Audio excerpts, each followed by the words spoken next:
So, no, I wouldn't say I have a passion for HR.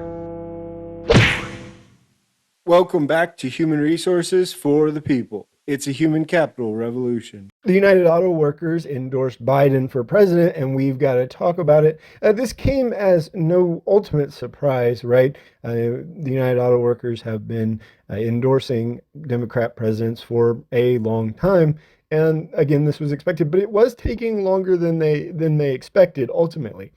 Sean Fain was reportedly waiting on Biden to give some indications with respect to the electric vehicle agenda. Now, as we've noted on this channel before, the electric vehicle agenda is actually fairly it represents a threat to union jobs because electric vehicles require much less people. And so there was always this concern from the United Auto Workers, specifically surrounding Joe Biden, who has continued to push electric vehicles, that, that he's effectively killing their jobs. It's one of those things where there was, as far as I'm aware, nothing that was particularly resolved with respect to the electric vehicles, but the United Auto Workers still stayed away for a little while, refused to endorse until it was time. And just a couple days ago, they finally delivered their endorsement. And again, no surprise, I expect that the great majority of the labor unions will endorse Joe Biden. I think that they were expecting more out of him as one of the most pro-union presidents that's ever come. He nominated Julie Su as the Department of Labor secretary. She's pretty pro-union, but she's never been confirmed at this point. So she hasn't even taken the role of Secretary of Labor.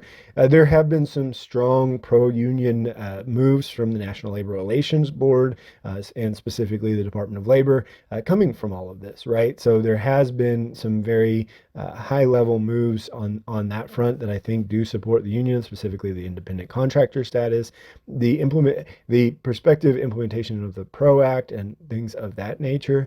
But nothing has been, particularly impactful, in my opinion, from the Biden administration with respect to labor unions. I think probably the most impactful thing that I haven't covered quite yet is the re-implementation of the micro unions, which was something that the National Labor Relations Board has instituted. Ultimately, the problem with that is that they are unelected bureaucrats, and if a change comes to the president, that ruling will just go back, will revert back to pre Biden and then pre Obama, right? So there hasn't been impactful legislation passed on the part of Biden with respect to the labor unions.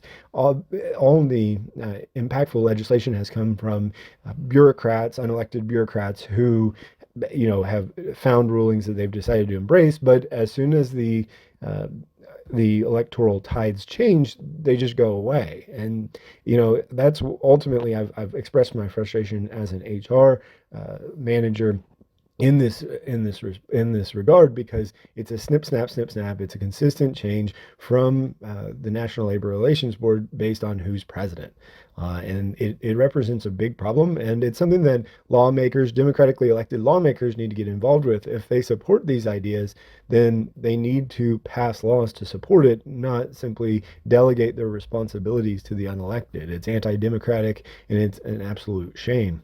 Union households have been a large part of the Democrat voting base for a long time. Biden won the group by 56% in 2020, which is actually seems quite low for me.